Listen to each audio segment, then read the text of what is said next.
तो अभी आप ये वीडियो देख रहे हैं, इसका मतलब कि इंडिया में अभी जो एयर पॉल्यूशन की सबसे बड़ी प्रॉब्लम जनरेट हुई है उससे आप जानते हैं, आप थोड़े बहुत अवेयर हैं और आपको पूरी माहिती नहीं है कि एयर पॉल्यूशन से कैसे लड़ा जाए या फिर एयर पॉल्यूशन कितनी हद तक बढ़ चुका है। इसके बारे में आप पूरी डिटेल्स जानना चाहते हैं तो एक्चुअली बात करते हैं कि हमने 10 ईयर पहले हमारी बुक्स में भी पढ़ा होगा कि ओजोन का जो लेयर है वो खत्म हो चुका है, इतनी फैक्ट्रीज है, इतना पॉल्यूशन है। उसके बाद तो वो फैक्ट्रीज की मतलब कि आंकड़े भी बहुत ज्यादा बढ़ चुके हैं, यानी कि अब तक तो ओजोन का लेयर छोड़िए, खुद हमारे अर्थ पे ही एयर पॉल्यूशन इतनी हद तक बढ़ चुका है। आपने न्यूज में देखा ही होगा कि दिल्ली की पर्टिकुलर हालत आजकल कितनी खराब है। वहां से लोग बच्चे स्कूल जाने के लिए भी बाहर नहीं जा सकते, उनको मास्क पहनना पड़ रहा है, लोगों को आंखों में जलन हो रही है, गले में खराश हो रही है, ऐसे काफी सीरियस प्रॉब्लम्स जनरेट हो रहे हैं एयर पॉल्यूशन की वजह से। और ये पर्टिकुलर दिल्ली की ही प्रॉब्लम नहीं है एयर पॉल्यूशन की। अगर आपको पता ना हो तो दुनिया में ऐसे 20 बड़े बड़े शहर है जिसमें मैक्सिमम एयर पॉल्यूशन है, उसमें से हमारे इंडिया की ही 10 सिटीज आती है, यानी कि दिल्ली के अलावा भी ऐसी 9 सिटी है जिसमें एयर पॉल्यूशन काफी हद तक बढ़ चुका है। काफी हद तक यानी कि बहुत ही हद तक बढ़ चुका है। दिल्ली के अलावा और 4 बड़े सिटी के बारे में जाने तो ग्वालियर है, इलाहाबाद है, रायपुर है और पटना। उसमें दिल्ली की तरह ही एयर पॉल्यूशन की प्रॉब्लम काफी हद तक बढ़ चुकी है। एक्चुअली एयर पॉल्यूशन के बारे में मुझे भी काफी समय से पता था, मगर मुझे अंदाजा बिल्कुल नहीं था जब तक मैंने न्यूज देखे, काफी पोस्ट पढ़े कि इतनी हद तक जो प्रॉब्लम है वो हद तक बढ़ चुकी है। तो फाइनली मैंने काफी रिसर्च किया और मुझे लगा कि जो नंबर्स है वो हमारे अंदाजे से काफी हद तक बढ़ चुके हैं और इतना बहुत ज्यादा मात्रा में एयर पॉल्यूशन हो चुका है। तो उसे मतलब कि कैसे हम सॉल्व कर सकते हैं, कितनी हद तक ये जो प्रॉब्लम है वो बढ़ चुकी है, इसके लिए हम क्या कर सकते हैं, हमारी गवर्नमेंट क्या कर सकती है, उस पर हमने पूरा रिसर्च किया है और हम आपके साथ ये रिसर्च बिल्कुल शेयर करना चाहेंगे।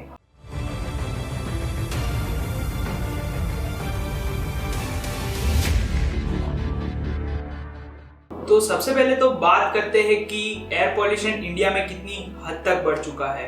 जैसे कि मैंने आगे बताया कि पूरे दुनिया में जो 20 टॉप 20 शहर है जो एयर पॉल्यूशन से जूझ रहे हैं, उसमें से सबसे बड़े इंडिया के ही 10 ऐसे शहर है और उसमें से एक दिल्ली है। और अभी आपने न्यूज में देखा ही होगा कि दिल्ली की हालत कितनी खराब है। तो दिल्ली में अंडर 5 लाख ऐसे लोग हैं जो डायरेक्टली एयर पॉल्यूशन के कांटेक्ट में आते हैं, उनकी लाइफ खतरे में है।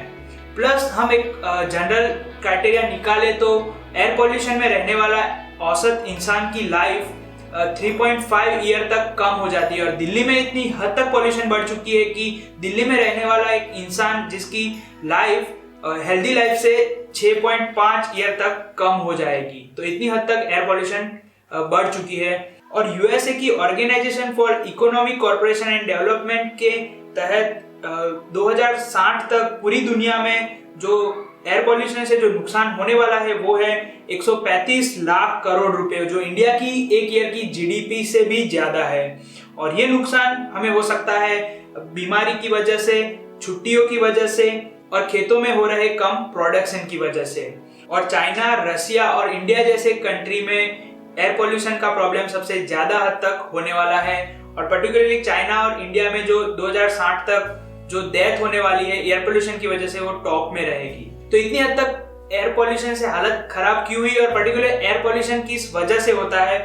तो एयर पॉल्यूशन की मैं आपको डेफिनेशन समझाऊं तो एयर में PM 2.5 और PM 10 जो छोटे छोटे पार्टिकल्स होते हैं, डस्ट पार्टिकल्स, उसे हवा में उसका जो प्रमाण है वो कम होना चाहिए। वो ज्यादा हद तक बढ़ जाता है तो एयर पॉल्यूशन होता है। ये बेसिक आइडिया है। और इस एयर पॉल्यूशन की वजह से लंग कैंसर, आंखों में जलन, नाक में जलन, गले में खराश, कफ, सांस लेने में प्रॉब्लम, प्लस अस्थमा और हार्ट डिसीज जैसी एंड की बीमारियां भी हो सकती है। और ये एयर पॉल्यूशन छोटे बच्चों और एल्डर्स के लिए सबसे ज्यादा इफेक्ट करता है।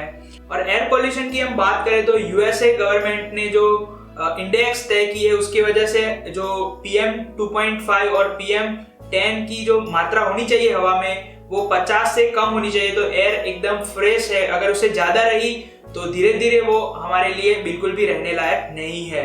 और पर्टिकुलर हम दिल्ली की बात करें फिर से तो वो मात्रा है दिल्ली में 500 से भी ज्यादा, यानी कि जो होनी चाहिए उससे 10 गुनी ज्यादा दिल्ली में है। तो वो बिल्कुल भी रहने लायक जगह नहीं है। और ये एयर पॉल्यूशन पर्टिकुलरली होता है कार से निकलने वाले, डीजल और पेट्रोल इंजन से निकलने वाले धुएं से, कंस्ट्रक्शन साइट या फिर उससे इक्विपमेंट से निकलने वाले पाउडर से, या फिर हम फ्यूल बर्न करते हैं, प्लस फॉरेस्ट या फिर हमारे जंगलों में आग लगती है तो उससे जो धुआं उठता है उससे, प्लस पावर प्लांट से, प्लस सिगरेट या तंबाकू के धुएं से, ये सारे मेन सोर्सेस है जिससे एयर पॉल्यूट होती है। और अब बात करते हैं कि आपकी एयर पॉल्यूट है वो आपको पता कैसे चलेगा। तो ऑफ कोर्स आपकी आंखें जलने लगे या फिर आप कहीं पे भी बाहर जा रहे हो और आपको लगे कि फॉगी वेदर है और मतलब कि जो विंटर में जैसा मौसम होता है वैसा वेदर आपका हो जाए, आपको कुछ अंतर तक देखने में परेशानी हो, तो आप सोच लीजिएगा कि आपका वेदर या फिर आपका एयर पॉल्यूट है। और आप जानना चाहते हैं कि आप पर्टिकुलर किस जगह पे रह रहे हैं और वहाँ की एयर आपकी पॉल्यूट है कि नहीं या फिर कितनी हद तक रहने लायक है। तो यहाँ पे डिस्क्रिप्शन में एक लिंक अवेलेबल है, वहाँ पे जाके आप देख सकते हैं, आपके शहर का नाम वहाँ पे लिख सकते हैं और वहाँ पे आप जान सकते हैं कि आपकी एयर कितनी पॉल्यूट है और आपको सच में वहाँ पे रहना चाहिए कि नहीं रहना चाहिए, या फिर आपको कुछ ना कुछ तो उसके बारे में सोचना चाहिए। अब बात करते हैं कि वर्ल्ड वाइड यानी कि दुनिया में, ऐसा नहीं है कि इंडिया में ही ये सबसे बड़ी प्रॉब्लम है, ऐसी काफी सारी कंट्री, काफी सारे शहर है जो इस टाइप के एयर पोल्यूशन से जूझ रहे हैं या फिर वो हिस्ट्री में कहीं ना कहीं ऐसे प्रॉब्लम से का सामना कर चुके हैं। तो उन्होंने ऐसे क्या यूनिक आइडिया अपना है जिसकी वजह से वो एयर पोल्यूशन को कंट्रोल में ले पाए। और पर्टिकुलर चाइना की बात करें और जहाँ पे मेरी रिपोर्ट है तो चाइना बेजिंग में 7 और 18 दिसंबर 2015 में 3 दिन तक ऐसा फॉगी वेदर रहा, यानी कि वो बिल्कुल भी रहने लायक नहीं था। तब उन्होंने वहां पे रेड अलर्ट जारी कर दिया। और हम पर्टिकुलर इंडिया की बात करें तो यहाँ पे ऐसा कोई रूल नहीं है कि ऐसा फॉगी वेदर या फिर एयर पॉल्यूशन हमें पता चले तो वहाँ पे रेड अलर्ट हो। तो ये एक अच्छी बात है कि चाइना ने रेड अलर्ट जारी कर दिया। उसके बाद उन्होंने कुछ स्टेप्स ऐसे लिए, जैसे कि 2013 में उन्होंने 288 फैक्ट्री को बंद करके ग्रीन एनर्जी उन्हें कन्वर्ट कर दिया। उसके बाद उन्होंने 3,66,000 कार्स, डीजल से चलने वाली 10 साल पुरानी कार्स को रास्ते से हटा दिया। प्लस और उन्होंने कोयले से प्रोड्यूस होने वाली इलेक्ट्रिसिटी को कम कर 70% तक उसमें कटौती कर दी। और उनका टारगेट है कि 2020 तक वो कोयले से बिल्कुल भी इलेक्ट्रिसिटी पैदा नहीं करने वाले। प्लस क्लाउड सीडिंग यानी कि कृत्रिम वर्षा जैसे आइडियाज उन्होंने अपनाया और उनकी एयर पॉल्यूशन को काफी हद तक नॉर्मल कर दिया। अब बात करते हैं सिंगापुर की। तो अभी 2013 में जो दिल्ली की अभी हालत है वैसे ही सिंगापुर की हालत थी और उन्होंने उसके बाद तुरंत ऐसे गाइडलाइंस अप्लाई किए और उसके तहत उन्होंने मास्क के बिना आप बाहर नहीं निकल सकते। प्लस काफी सारी जो इंडस्ट्रियल कंपनियां होती है उनके एम्प्लॉय को मास्क कंपनीज की तरफ से मिलेंगे। जॉब रोटेशंस, आउटडोर एक्टिविटीज को बिल्कुल उन्होंने निकाल दिया। और आपको पता नहीं है कि दिल्ली की जो अभी एयर पॉल्यूशन की सबसे बड़ी प्रॉब्लम है वो कूड़ा जलाने की वजह से। और एक रिपोर्ट के अनुसार 190 से 246 टन कूड़ा जलाया जाता है दिल्ली में। और अगर आपको पता नहीं है कि अगर आप यही काम अगर सिंगापुर में करते हैं तो वहां पे 9.5 करोड़ तक का आपको जुर्माना भरना पड़ सकता है। तो मैं चाहूंगा कि ऐसे भी रूल्स अप्लाई हो जाए इंडिया में भी। तो अभी तक आपने जो नंबर सुने या जाने वो सबसे खराब हालत है और इस पोजीशन में हम बिल्कुल भी नहीं जी सकते हैं। तो मैंने काफी रिसर्च किया कि सच में इसका क्या सॉल्यूशन है, हम ऐसा क्या कर सकते हैं और वर्ल्ड वाइड ऐसे क्या सॉल्यूशंस इसके अवेलेबल है जिससे हम एयर पॉल्यूशन को कंट्रोल में ला सकते हैं। और मुझे सबसे पहले जो बेस्ट सॉल्यूशन दिखा, और ओवरऑल सॉल्यूशन नहीं कि पर्टिकुलर घर के लिए, ओवरऑल पूरी कंट्री में एक सॉल्यूशन ढूंढा जाए तो नीदरलैंड में रोटरडैम नाम के जो शहर में डैन रोजगार्ड ने एक बहुत ही अच्छी चीज इजाद की है 2015 में, जो है ozone freezing smoke free tower. और ये दुनिया का सबसे बड़ा एयर प्यूरिफायर है। ये एक्चुअली 7 मीटर ऊंचा एक टावर है और जिसकी क्षमता है 30,000 क्यूबिक मीटर पर आवर की, यानी कि 30,000 क्यूबिक मीटर एयर वो 1 घंटे में प्योर कर सकता है, जो काफी अच्छी मात्रा है। प्लस इससे जो निकलती हुई हवा है वो 60% प्योर होगी और इसमें जो पीएम कणों की मात्रा है वो 75% तक की उसमें कटौती होगी। और इसकी डिजाइन चाइना के बोध टेम्पल से इंस्पायर की गई है, उस टाइप का यहाँ पे आप देख सकते हैं स्क्रीन पे। और यहाँ पे मैं आपको एक इंटरेस्टिंग बात बताऊं और एट लास्ट की इससे एयर तो प्योर होती ही होती है। और जैसे कि मैंने बताया कि पीएम पार्टिकल्स जो होते हैं वो कार्बन से बने हुए होते हैं बेसिकली, और आपको पता है कि डायमंड भी कार्बन से ही बनता है। तो एट द एंड इस मशीन से आपको जो कार्बन मिलेगा उसे आप कंप्रेस करके वहां से आप डायमंड भी निकाल सकते हैं, यानी कि ऑफ कोर्स वो ओरिजिनल डायमंड नहीं होगे मगर उसे डायमंड की तरह भी आप देख सकते हैं।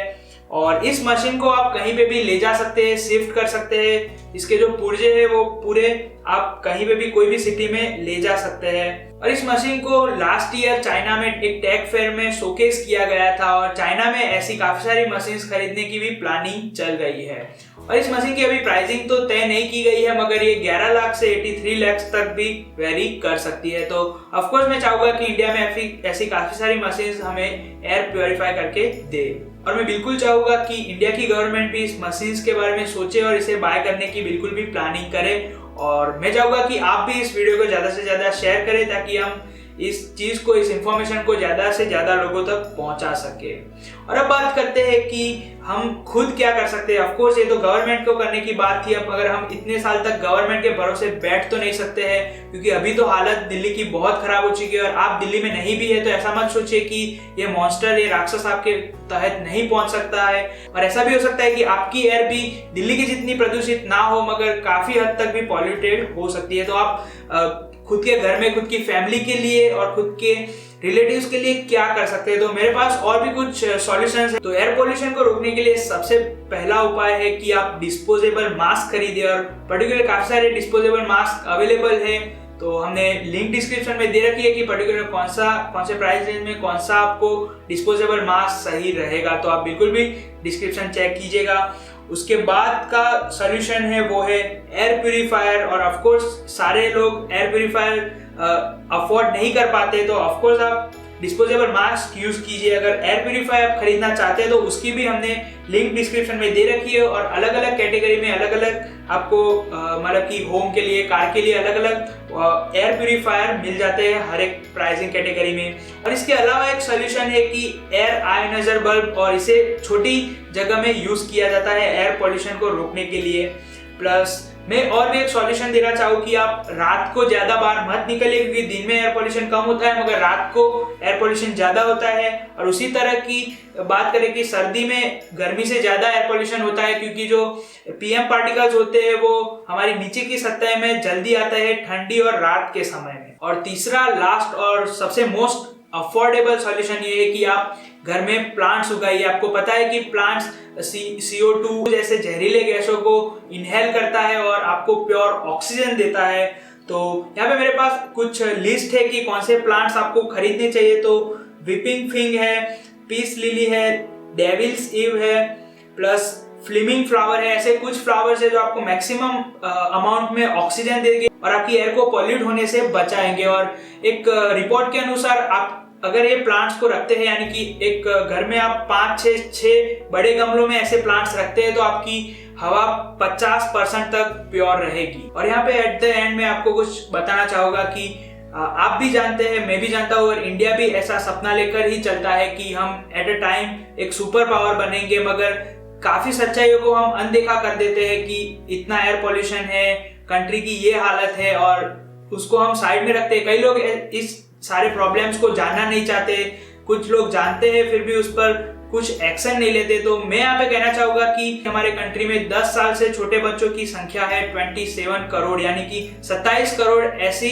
हमारी जनसंख्या है जो 10 साल से छोटी है। और अगर हमारे कंट्री में एयर पोल्यूशन हद से ज्यादा बढ़ गया तो, और वो सबसे ज्यादा इफेक्ट करेगा उन बच्चों पे, और उनका भविष्य बिल्कुल भी सुरक्षित नहीं है। तो मैं चाहूंगा कि इस पर्टिकुलर प्रॉब्लम पर आप बिल्कुल भी गौर कीजिए, और अगर ऐसा हुआ या एयर पोल्यूशन हद से बढ़ गया तो हमारी जो भविष्य की पीढ़ी है या फिर जो बच्चे हैं वो बिल्कुल भी एक अच्छा जीवन नहीं बिता पाएंगे इंडिया में। तो अगर आप इस वीडियो को यहाँ तक देख रहे हैं तो मैं बिल्कुल भी आपको अप्रिशिएट करूंगा कि आप इस एयर पोल्यूशन के मामले में या फिर इंडिया को आगे बढ़ाने के मामले में बहुत ही जागरूक है। तो मैं बिल्कुल चाहूंगा कि आप ये वीडियो को अपने रिलेटिव्स, दोस्तों के साथ बिल्कुल शेयर कीजिए, उन्हें भी इस पर्टिकुलर मामले में थोड़ी बहुत ज्यादा माहिती मिल सके। और फ्यूचर में मैं ये भी चाहूंगा कि हमारे जो पॉलिटिशियंस है उनको भी मैं कुछ कहना चाहूंगा कि आप मतलब कि काफी सारे मामलों में महारत हासिल कर चुके हैं, काफी सारे मामलों में आप चर्चा, डिस्कशन करते हैं, तो आप एयर पॉल्यूशन और ऐसे काफी गंभीर मामलों में भी उस मेन पॉइंट ले। और मैं अपनी ऑडियंस से भी ये कहना चाहूंगा कि आप जब भी पॉलिटिक्स की बात आए तब उन मामलों पर ज्यादा ध्यान दें, जैसे कि एयर पॉल्यूशन है, क्लाइमेट चेंज है, वो सारे मामलों में आप बिल्कुल भी फोकस कीजिए। तो आशा रखता हूँ कि ये इन्फॉर्मेशन आपको पसंद आई होगी, और अगर आपको ये वीडियो पसंद आया है तो लाइक कीजिए और इसे अपने फेसबुक के पेज में शेयर करना बिल्कुल मत भूलिएगा। और मैं अंकुश अथवार आपको मिलता हूँ ऐसे ही नई और भी एक्साइटिंग माहिती के साथ। आपका दिन शुभ रहे।